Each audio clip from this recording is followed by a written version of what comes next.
For assignment 3, one thing that I have not talked about, and yet I think is required, is having your changes written to XMP. What does that mean? I'll tell you. And then also having smart previews set up. I don't use smart previews myself, usually. They make your Lightroom catalog take up more space in your hard drive. I always have it write changes into XMP. I think that's really important.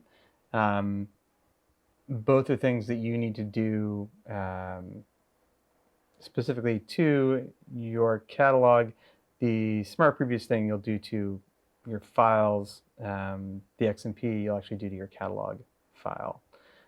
So let's see where that is. So here I am in Lightroom. First, I'm going to tell it to write changes into XMP.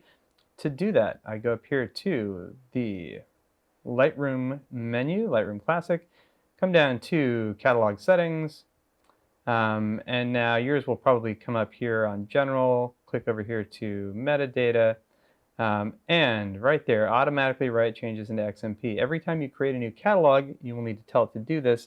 Once you've done it, you do not need to tell it to do it anymore, right? So you do it once to one catalog, and that catalog is set. You make another catalog for another class or whatever, you have to do it to that catalog also. Boom. What does that do? So writing the changes in XMP, normally all of your edits are inside of that Lightroom catalog and are not explicitly associated with your raw file. So the upside of that is that any changes you do are not permanently altering your raw file. That's great. Or permanently altering your JPEG or TIFF or whatever you're editing. That's great. The downside is if Lightroom crashes, if your Lightroom catalog is corrupted, you lose not your file. Your file's fine, but you would lose all of your editing, right? And that can really suck. So by writing it into XMP, it basically takes that information, puts it on a sticky note, whatever, Post-it note, whatever they're called, and takes that Post-it note and just like shoves it right into your DNG and sticks it in there somewhere. So that way, if Lightroom explodes and corrupted and crashes and blah, blah, blah, you can still take that DNG, open it in Photoshop, and all of your Lightroom edits will be preserved. I don't know of a downside to this. Right? It's still not destructive editing, meaning you can still go back and undo whatever edit you might have done. But for me, as someone who does a lot of editing to a lot of pictures, it would be super catastrophic if I lost all those edits. So having it write that data into XMP makes sense. It's the other reason why I convert my files to DNGs, because it can just be inside of that DNG wrapper. Right? If I have them as, you know, CR2, NEF, whatever my camera's raw file is, it can't put the XMP data inside a CR2. It has to put it next to it with something called a sidecar XMP file, which just means you have a whole bunch of little files running around that are like the name of your file .xmp.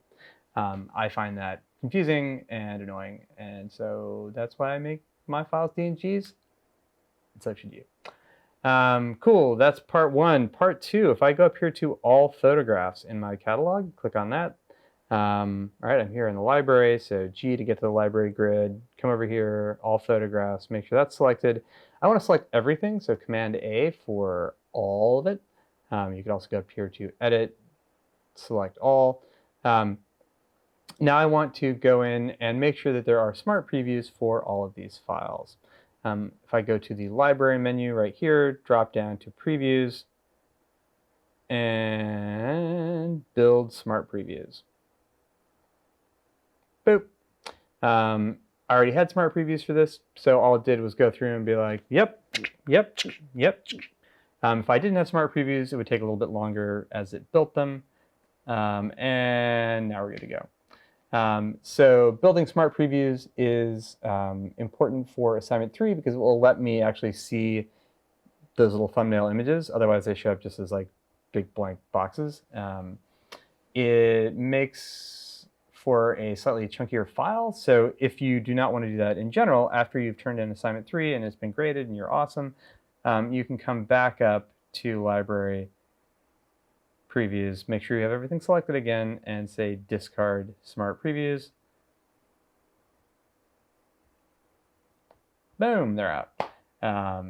So you can get rid of them later. It's not a big deal. So that is writing to XMP and making smart previews.